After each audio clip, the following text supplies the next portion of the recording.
नमस्कार, आप सभी का स्वागत डीडी न्यूज़ के सांकेतिक भाषा के इस विशेष बुलेटिन में।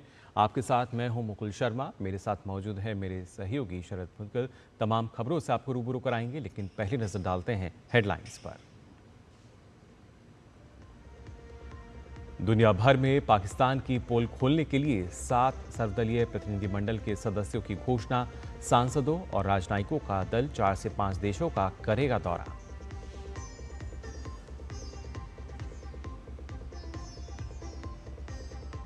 गृह मंत्री अमित शाह के गुजरात दौरे का दूसरा दिन। अहमदाबाद में तिरंगा यात्रा में होंगे शामिल। सहकारिता महासम्मेलन समेत कई अन्य कार्यक्रमों में लेंगे हिस्सा।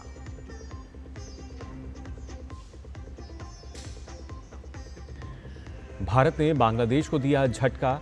रेडीमेड गारमेंट्स, प्रोसेस्ड फूड समेत कई वस्तुओं के भूमि मार्ग से आयात पर लगाई गई रोक।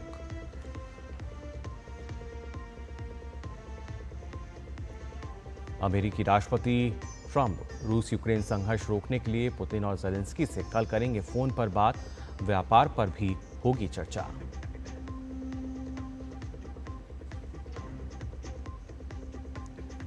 और दुनिया भर में मनाया जा रहा है अंतर्राष्ट्रीय संग्रहालय दिवस।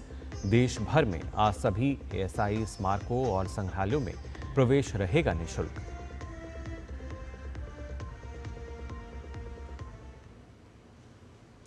और आइए अब खबरें देखते हैं विस्तार से।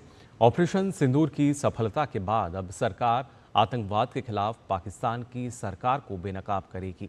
इसके लिए विभिन्न राजनीतिक दलों के सांसद विदेश जा रहे हैं। सांसदों का प्रतिनिधिमंडल अमेरिका, ब्रिटेन, यूएई जैसे देशों की यात्रा पर जाएगा। इस दौरान सांसद ऑपरेशन सिंदूर की कामयाबी और आतंकवाद पर दुनिया भर में चर्चा करेंगे। बैजंत पांडा के नेतृत्व में निशिकांत दुबे के साथ सांसदों का प्रतिनिधिमंडल सऊदी अरब, कुवैत, बहरीन और अल्जीरिया की यात्रा पर जाएगा। पूर्व केंद्रीय मंत्री और भाजपा सांसद रविशंकर प्रसाद के नेतृत्व में प्रतिनिधिमंडल यूनाइटेड किंगडम, फ्रांस, जर्मनी, यूरोपीय संघ, इटली और डेनमार्क की यात्रा करेगा। जेडीयू सांसद संजय कुमार झा के नेतृत्व में भाजपा सांसद अपराजिता सारंगी के साथ सांसदों का प्रतिनिधिमंडल इंडोनेशिया, मलेशिया, कोरिया, गणराज्य, जापान और सिंगापुर की यात्रा करेगा। शिवसेना सांसद श्रीकांत एकनाथ शिंदे के नेतृत्व में सांसदों का प्रतिनिधिमंडल संयुक्त अरब अमीरात, लाइबेरिया, कांगो और सियरा लियोन की यात्रा पर जाएगा। कांग्रेस सांसद शशि थरूर के नेतृत्व में सांसदों का प्रतिनिधिमंडल अमेरिका, पनामा, गुयाना, ब्राज़ील और कोलंबिया की यात्रा करेगा। तो वहीं डीएम के सांसद कनिमोझी के नेतृत्व में सांसदों का प्रतिनिधिमंडल स्पेन, ग्रीस, स्लोवेनिया, लातविया और रूस की यात्रा पर जाएगा। वहीं एनसीपी सांसद सुप्रिया सुले के नेतृत्व में भाजपा सांसद राजीव प्रताप रूडी के साथ सांसदों का प्रतिनिधिमंडल मिस्र, कतर, इथोपिया और दक्षिण अफ्रीका की यात्रा करेगा।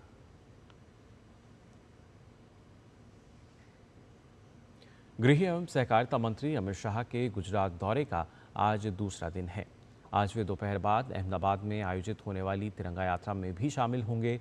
इसके अलावा आज वे कई अन्य कार्यक्रमों में भाग लेंगे।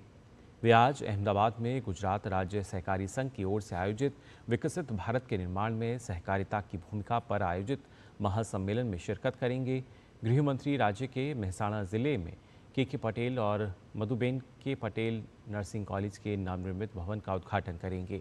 साथ ही वे यहां फाल्कन ग्रुप के रेडी टू कुक फ्रोजन आलू प्रोसेसिंग प्लांट का भी उद्घाटन करेंगे। साथ ही गृह मंत्री पल्लव ब्रिज और विविध विकास कार्यों का भी लोकार्पण करेंगे।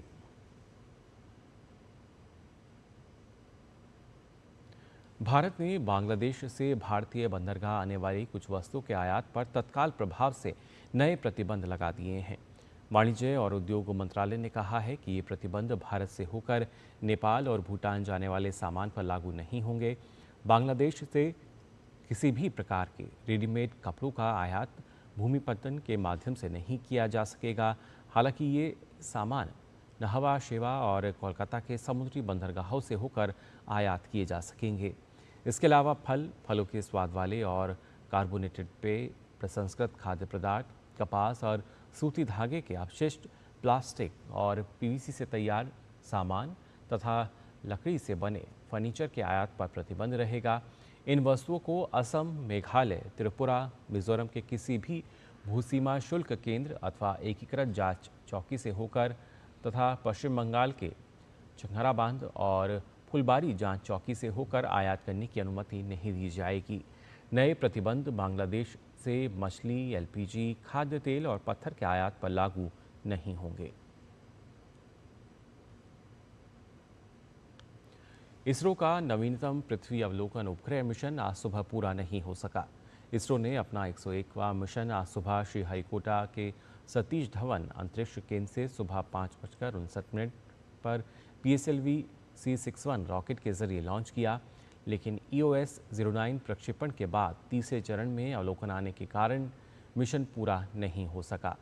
इसरो प्रमुख ने कहा है कि तीसरे चरण की मोटर ठीक से चालू हो गई, लेकिन इसके संचालन के दौरान इसरो की टीम ने अवलोकन देखा। साथ ही उन्होंने कहा कि विश्लेषण के बाद वे वापस इसकी जानकारी देंगे।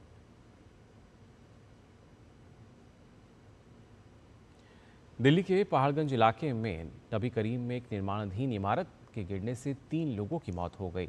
कई लोगों के मलबे में फंसे होने की आशंका है। इस घटना के बाद रेस्क्यू ऑपरेशन के लिए NDRF की टीम को बुलाया गया। प्रशासन और राहत टीम घटनास्थल पर पहुंचकर मलबा हटाने का काम तेजी से किया गया। अधिकारियों ने इमारत ढहने के कारणों की जांच शुरू कर दी है। शुरुआती जांच में बताया गया था कि इमारत की कमजोर नींव के चलते ये हादसा हुआ। इंजीनियरिंग प्रवेश परीक्षा JEE एडवांस आज पूरे देश के 222 परीक्षा केंद्रों पर 2 शिफ्ट में आयोजित की जाएगी।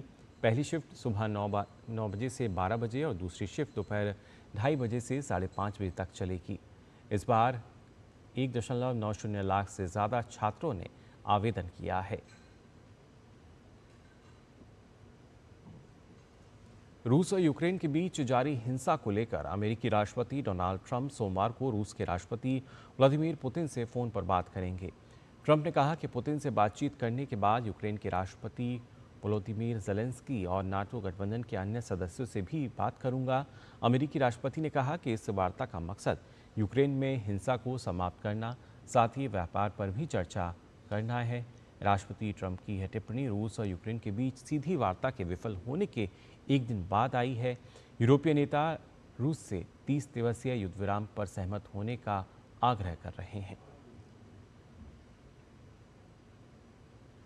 वहीं इजरायल और हमास ने गाजा में चल रहे युद्ध को समाप्त करने के लिए वार्ता फिर से शुरू की है।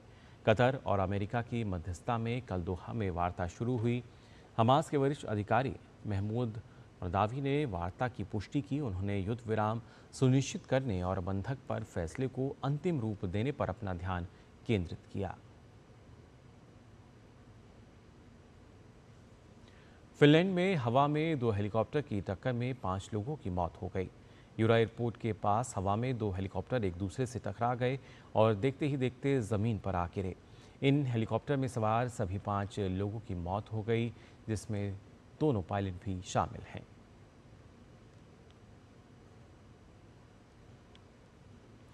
आज अंतर्राष्ट्रीय संग्रहालय दिवस है। इस अवसर पर देश में पुरातत्व सर्वेक्षण विभाग के संरक्षण वाले सभी स्मारकों और संग्रहालयों में आज प्रवेश निःशुल्क रहेगा।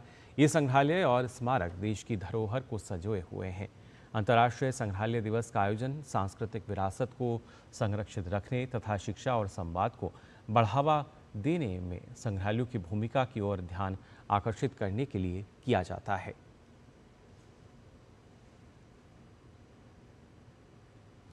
तो फिलहाल के लिए सांकेतिक भाषा के इस विशेष बुलेटिन में बस इतना ही। मुझे और मेरे सहयोगी शरद मुदगल को दीजिए अनुमति। नमस्कार।